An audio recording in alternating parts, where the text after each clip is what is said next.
그리스도의 풍성하신 은혜와 사랑이 늘 함께 하시기를 바랍니다. 오늘 이 아침에는 사무엘하저 19장 1절로 8절 생명의 삶 큐티 5월 17일자 말씀입니다. 제가 목감기 기운이 좀 있어서 목소리가 신통치 않습니다. 양해 부탁드립니다. 사무엘하 19장 1절 이하의 말씀을 봅니다.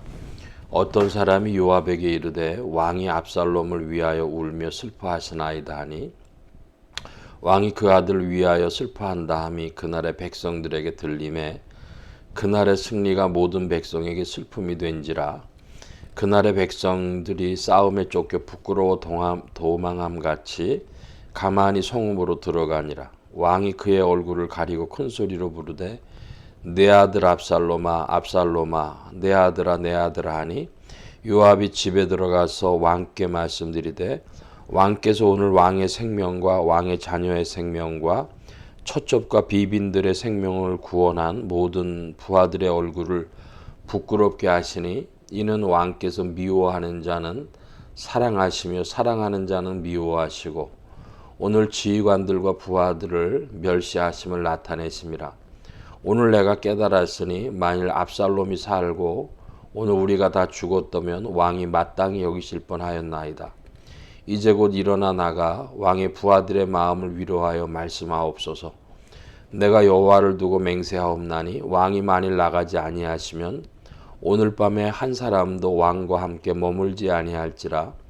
그리하면 그 화가 왕이 젊었을 때부터 지금까지 당하신 모든 화보다 더욱 심하리이다 하니 왕이 일어나 성문에 앉음에 어떤 사람이 모든 백성에게 말하되 왕이 문에 앉아 계신다 하니 모든 백성이 왕 앞으로 나오니라. 이스라엘은 이미 각기 장막으로 도망하였더라. 사무엘하 19장 1절로 8절까지의 말씀에 보면 그 압살롬의 죽음 때문에 슬퍼하는 다윗 왕이 나옵니다. 그래서 그 다윗 왕의 슬픔을 보고 다윗 편에 붙었던 군사들이 그 왕의 슬픔 때문에 조용히 성으로 들어가죠. 3절에 이렇게 표현했습니다. 이날의 백성들이 싸움에 쫓겨 부끄러워 도망함 같이 가만히 성읍으로 들어가니라. 부끄러워 도망하는 것처럼 가만히 들어갔다 그럽니다. 군인들이 승리를 하고는 개선 퍼레이드를 하죠. 옛날이나 지금이나 군인들이 그 개선 행진을 합니다. 이기고 갈 때는 당당하게 들어가고 그래야 되는데 이게 마치 패배해서 도망쳐 들어온 것처럼 그렇게 들어간 것이죠. 왜 군인들이 그랬을까? 다윗이 슬퍼하는 것 때문에 그 슬픔과 동조돼서 그런 행동을 보인 것이죠. 근데 그것은 지도자로서 리더로서는 적합하지 않은 것입니다.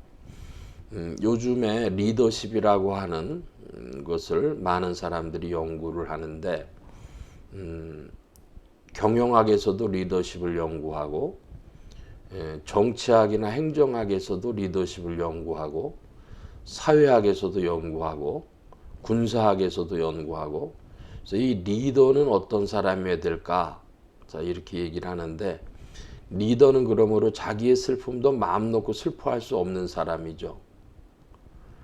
자기의 지금 내면의 마음과 오늘 내가 해야 될 사명 사이의 괴리에서 큰 고통을 당하는 것이 보통의 인물들보다 더 큰 고통을 당하는 것이 리더가 되겠습니다.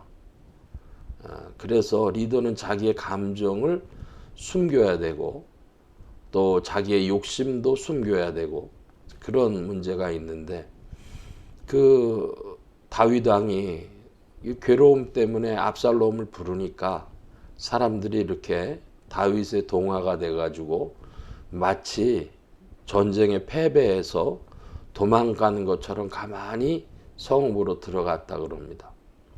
자, 이것을 보고 대장군이었던 요압이 그 다윗에게 요구를 하죠. 6절 이하에 보면 오늘 내가 깨달았으니 만일 압살롬이 살고 우리가 다 죽었다면 왕이 마땅히 여기실 뻔하였나이다. 이렇게 이야기를 하고 왕이 만일 나가지 아니하시면 오늘 밤에 한 사람도 왕과 함께 머물지 아니할지라 그러면 그 화가 왕이 젊었을 때부터 지금까지 당하신 모든 화보다 더욱 심하리이다. 이렇게 요압이 이야기를 합니다. 요압의 이야기가 지도자에게 요구하는 것으로서는 당연한 그런 충언이라고 할 수 있습니다.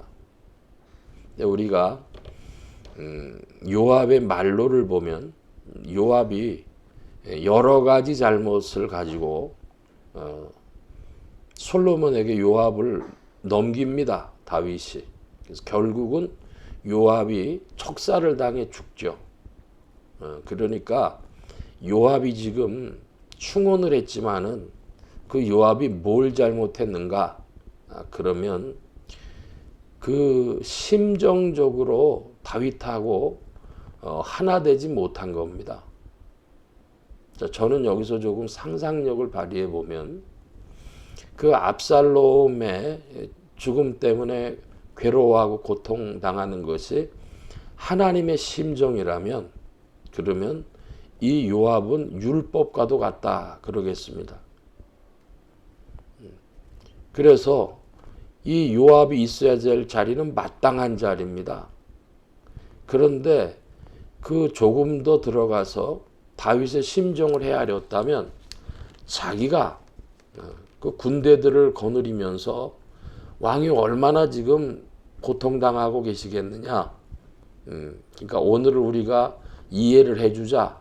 이렇게 다독이면서 해야 될 사람이 왕의 마땅한 자리를 촉구하고 어떤 면에서는 위협을 하죠.